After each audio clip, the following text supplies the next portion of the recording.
Hi, and welcome back to another edition of Tako Talk. My name is Stephen Tako, and I'm with Soraya. Hello.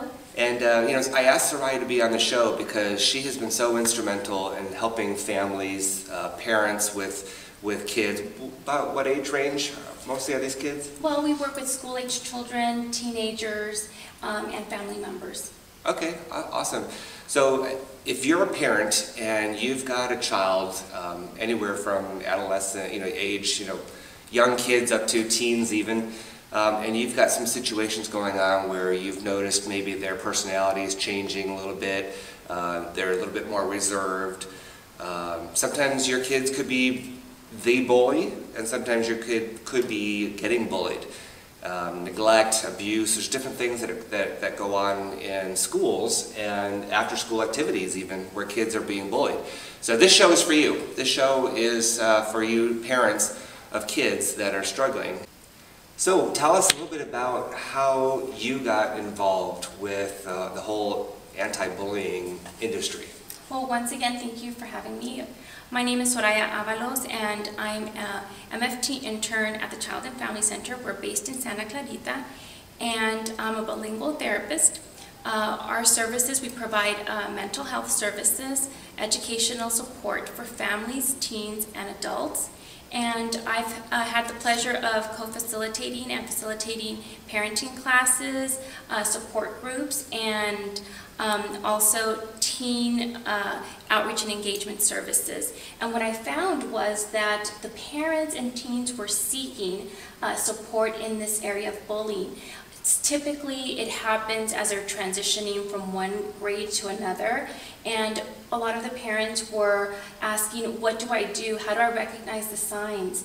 How do I empower my child so they can speak up? And how do I become involved with the schools? Right, right.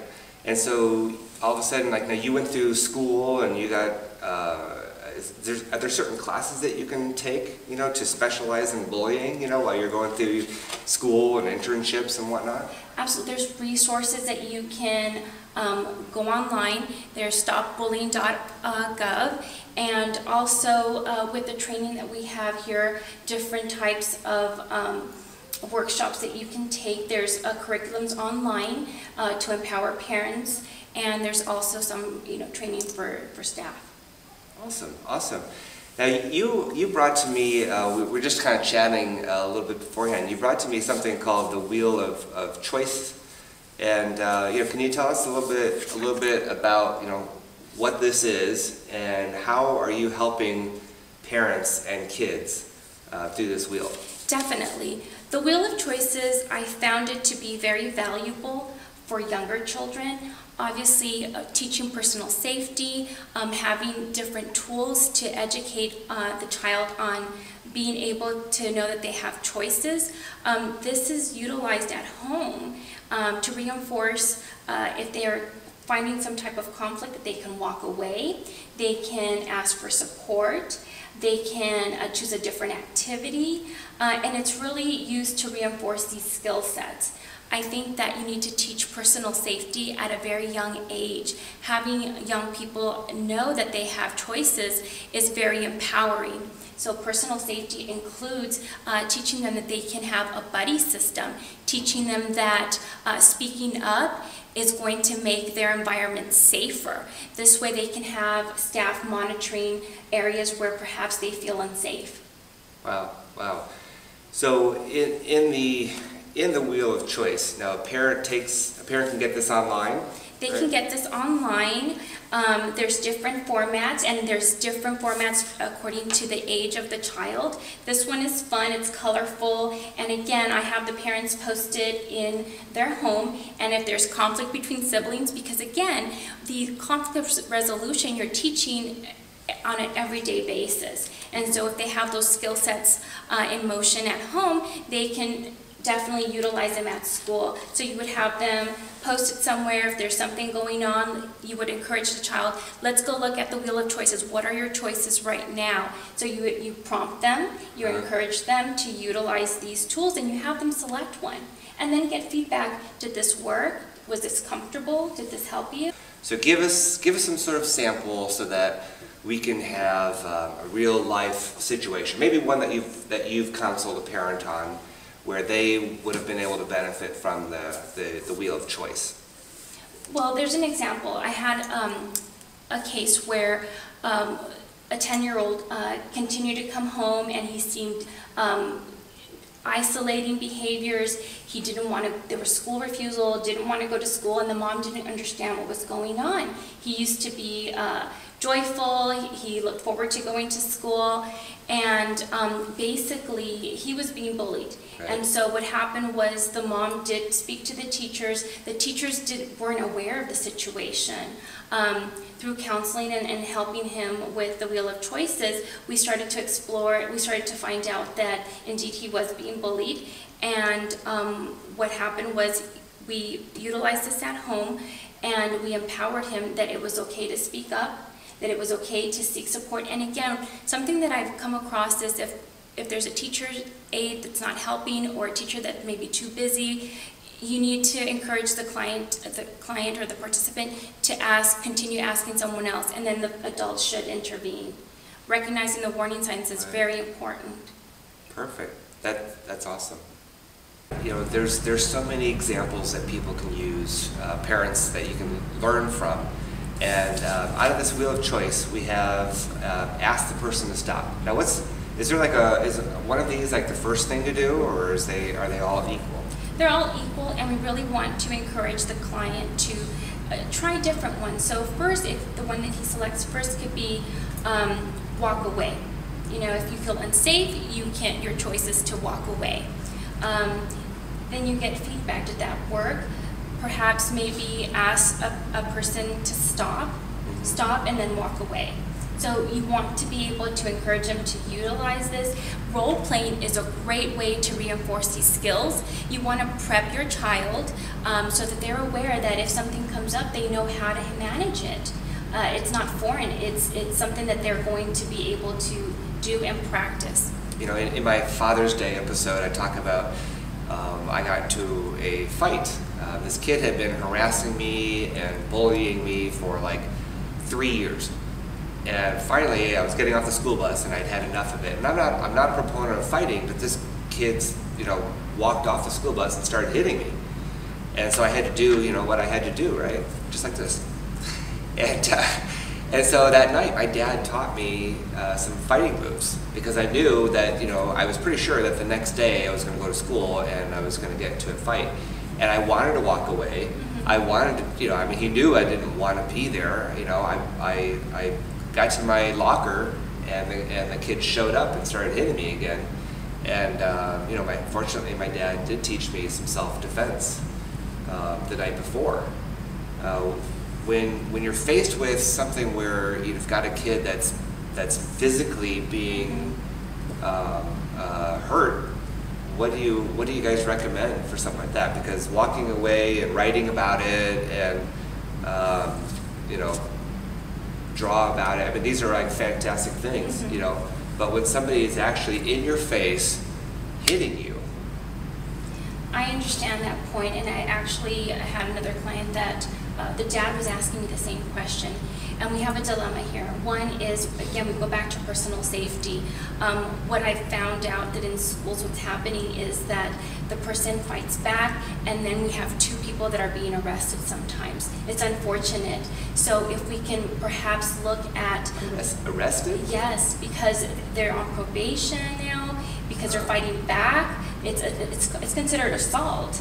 And so... Even for minors though? Because I was like, I don't know, 15 or whatever like that, 14, something like that, and we got suspended, but neither of us got arrested. No, I've had cases where both young people, they're fighting back, they're on probation. Wow. And so again, when we go back to personal safety, it's about teaching them to be with a buddy.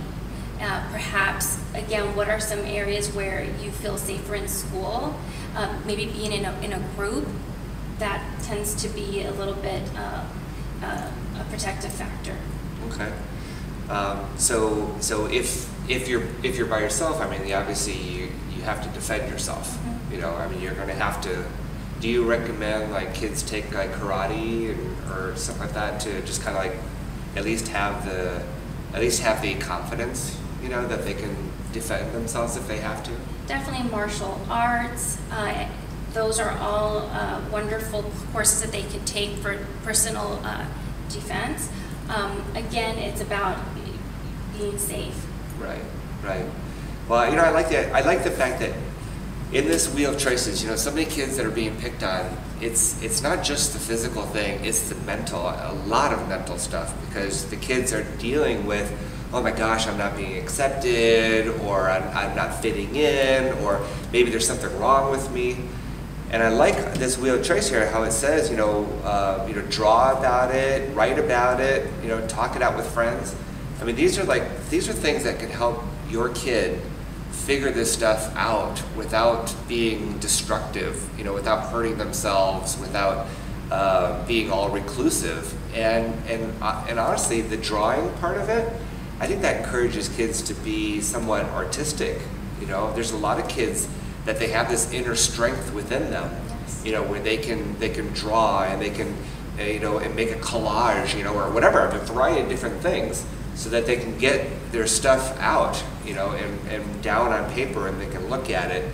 But I think somebody probably like your parent needs to take a look at the drawings that the kids are making, right? Absolutely. What we encourage in the therapies is that we have different ways to help the young person externalize their feelings. We teach them about emotional regulation. We teach them also how to map their feelings, and through pictures, through collages, we're able to help them just be able to talk about their feelings in a safe way. Awesome, awesome. Now, I know we only have a few minutes left, but what are those cards that you had showed me earlier? Well, one way of bonding as a family and strengthening the family bond is we encourage these little cards, and you can create your own with your family. They're conversation starters. You know, you can create a jar where everybody puts down a question, and during a family time, whether it's dinner or whether it's towards the end of the evening, you can come together, and whether it's as you're driving them to school, on the way back home from school, one-on-one time, taking a stroll, in the evenings with them. It's just making that connection. It's so valuable. You kind of reinforce that you're there to listen to them, that you're open to finding out what's going on in their day. Now, depending on their age, sometimes they're a little bit more resistant. Sure. With teenagers, what we found is that as you're doing physical activity, they tend to open up more. So like hiking, building something. If you're a boy, maybe building something with your dad, or... Wait, are you saying girls can't build stuff with dads? You're right, girls as well. But doing something active tends to have them just express their feelings a little bit more easily. Yeah, that's awesome. You know, spending, and again, Father's Day episode that we did, one of the biggest mistakes that dads make is not being present, you know, just being absent around the kids. And I love this idea of having one of these cards that you can maybe just pull one out like at the dinner table, and everybody's got to go around the room. And yeah, I'm sure that kids are going to say, oh, this is silly, this is dumb, you know, whatever. But I think that deep down, you know, the fact that they're going to remember that. You know, they're going to remember that the fact that mom and dad actually cared enough to ask these questions. Even if it seems silly, the fact is that, you know what, it's going to start some sort of conversation going. Give us an example of one of them. Well, this is really neat. It says, if you were a parent, how would you feel about having you as a child? So again, this is a little bit for maybe an older teenagers. It says, say something positive about a family member. So again, looking at the strengths, identifying something positive. And another thing that I've noticed is being able to use open-ended questions with your children. So tell me more. That's interesting. I'm interested in that. Tell me more about that. So having them, you know, identify things that they like. But as parents, we want to have open-ended questions. That's great. You know, I can appreciate that. I have an 18-year-old son, and it's always been so important to me to make sure that I'm asking questions, I'm finding out who are the kids that he's hanging out with. What does he like about school? How's he doing on these subjects? And talk about his girlfriend, and just a variety of different things. But just to keep the conversation going so that the kids can trust you. And if you miss out on those years, of when the kid's younger, and then all of a sudden the kid's like a teenager. Let's say your kid's a teenager now, and you haven't done any of this stuff with them when they're younger. It's not too late. I think there's going to be a little bit more resistance, like you said, from some of the teenagers that they're going to think, oh, it's what are we doing, Dad? This is dumb, or whatever, or Mom. But I think that again, that they'll be able to pick it up. We have to close for now, but do you have any last minute advice? Let's say now you're in Santa Clarita, California. Yes, we are. And what's the name of the foundation that you're doing? We're the Child and Family Center, and you can go on our website at childandfamilycenter.org, and you can look up some resources and find out a little bit more about the services that we provide. One thing I really want to advocate is being able to recognize the warning signs, intervene early on so that you can find support, whether it's individual counseling for your child, family sessions. It's really important to be able to empower your child and to let them know that it's okay to speak up. Yeah, perfect. One last thing is, you're the parent, you're not the kid's friend. And sometimes you have to make these tough choices. You have to pry in, and you've got to figure this stuff out to help your kid. Whether your kid wants to help themselves or not, you're the one that's going to step in and help them. Isn't that right? Absolutely. All right, perfect. All right, so thanks so much for coming out. I really appreciate having you. And you guys, thanks so much for tuning in to Tako Talk, and we'll talk to you real soon.